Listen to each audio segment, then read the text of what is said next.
Thank you. I thank the organizer for permitting me to present our work here. So I'm going to talk about cascaded dynamics of a periodically driven dissipative dipolar system. It has recently caught quite a bit of interest. It is connected with the quantum dynamics of a system of particles. Usually, it may have multiple stages. Okay. A prominent stage is prethermalization with a partial loss of initial memory. The system evolves from a non-equilibrium state and then quickly gets locked to a quasi-equilibrium. And this quasi-equilibrium is characterized by several conserved quantities. Another phase could be a thermalization where the system loses completely its initial memory and there are usually no conserved quantities. And of course, we have the regular equilibration. The system talks to a bath and goes into the steady state and inherits the statistics of the bath.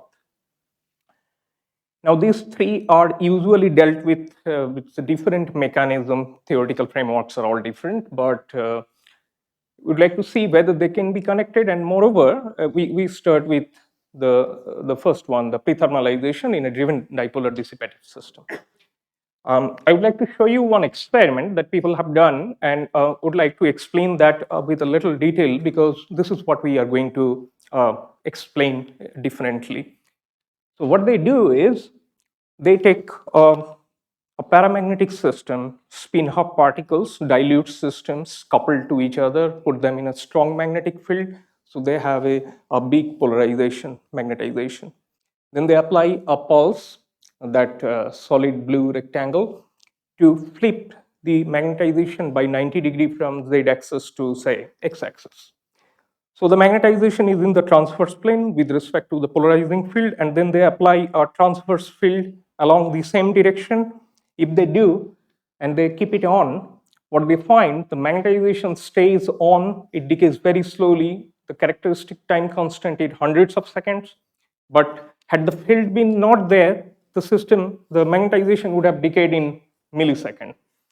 So that we can lock the magnetization. This is popularly known as spin locking, and we know this since like 70 years, although, I mean, it has been rediscovered recently. So if you do a log plot, the time in the log axis, it clearly shows the situation once more. So we have the initial decay of transients, and then the system is locked in a prethermal state for considerable time, and then eventually we have unconstrained thermalization. Specifically in this work, we would like to understand, I mean, how the second part works and also the emergence of prethermal plateau. And we know the time to prethermalize is usually much less than the relaxation time for such a system. So it can be treated as a nearly closed system. I mean, nothing is absolutely closed, but nearly closed in the sense that there's a very weak coupling with bath. So we analyze that using our master equation. It's slightly different from the usual one. I would like to tell you a bit about how we derive this. We take a system connected to a thermal bath. We assume the bath energy levels are undergoing fluctuations, stochastic Gaussian white noise process. What these fluctuations do is they cause exponential decay of bath coherences. So if the originally bath is in the diagonal state, if the off-diagonal element starts popping up, these fluctuations ensure that they decay. So essentially, bath remains in a pristine diagonal form in the equilibrium if it was there.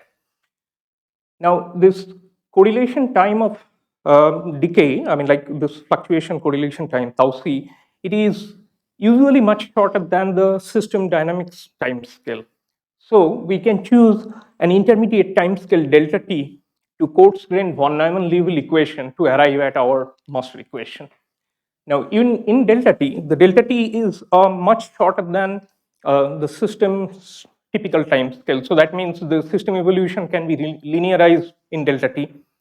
But during delta t, many instances of fluctuations take place. So we use full propagator for the fluctuation. So we have a hybrid propagator which describes the full propagation, no truncation under fluctuation, but it is linear in system Hamiltonian.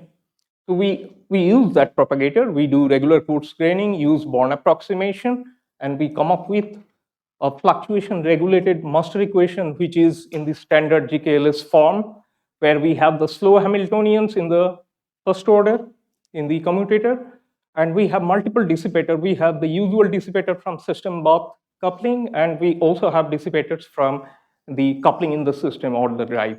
All these dissipators are in the Lindblad form, the preserved norm, and dynamics remains completely positive.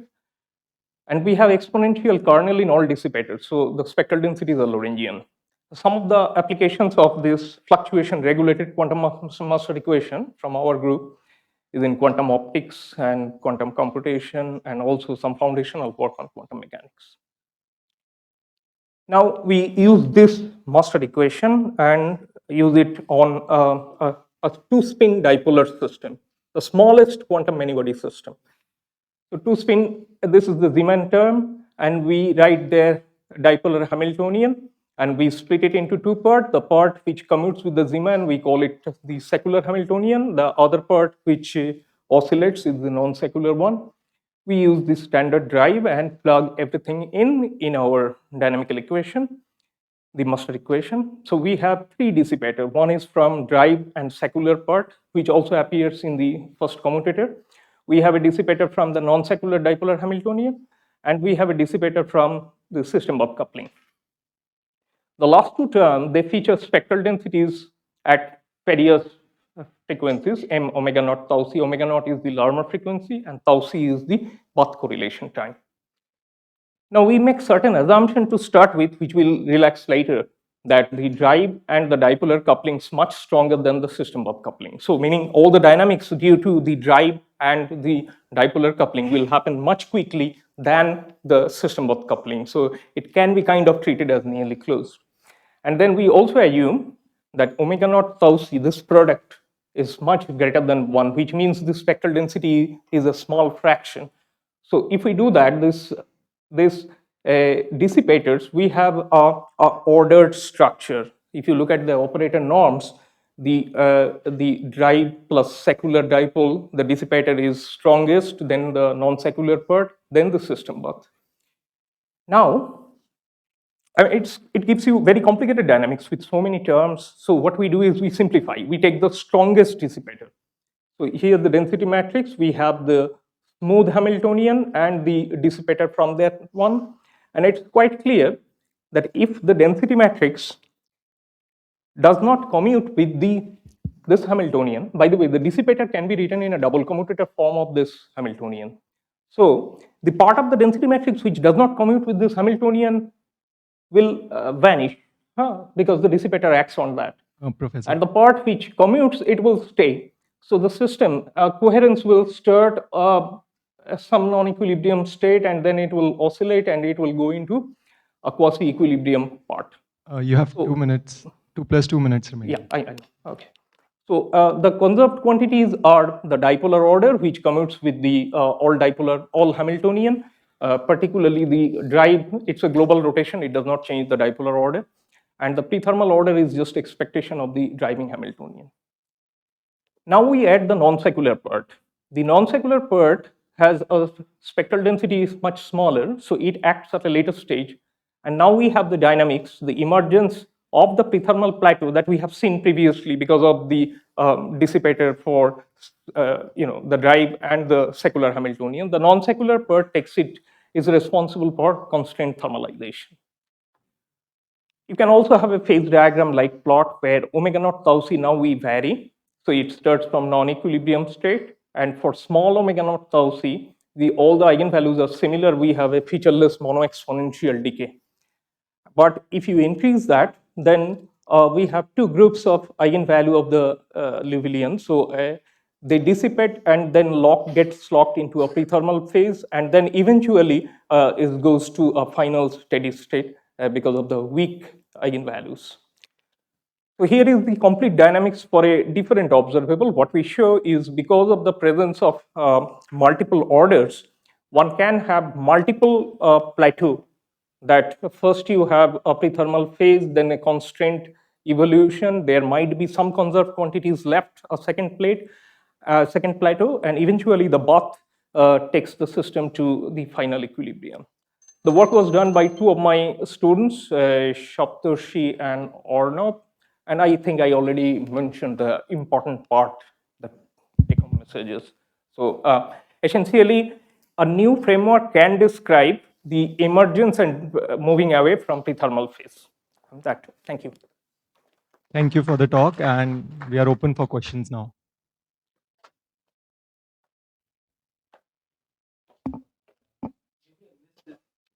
Does this work? Yeah.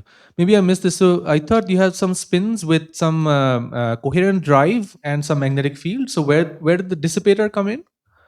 Sorry? Where did the dissipation come in? I did not, I mean, see, the system path coupling is there, which I should have shown here along with the list of the Hamiltonian, which I did not. I mean, I thought that I mentioned at the beginning that it is coupled to the bath and the dissipator is there. I did not show. It could be a simple Hamiltonian. Do you need the dissipator in order to see this prethermalization? And the framework works only if there is a system path coupling. okay. Because the tau c, it comes from the bath. You have to have a bath. Okay. Otherwise, that fluctuation, regulation due to fluctuation, it makes no sense unless there is a bath present. The bath gives you a very long time scale, and this thermalization, prethermalization happens much before that. Yes. Okay. Thanks.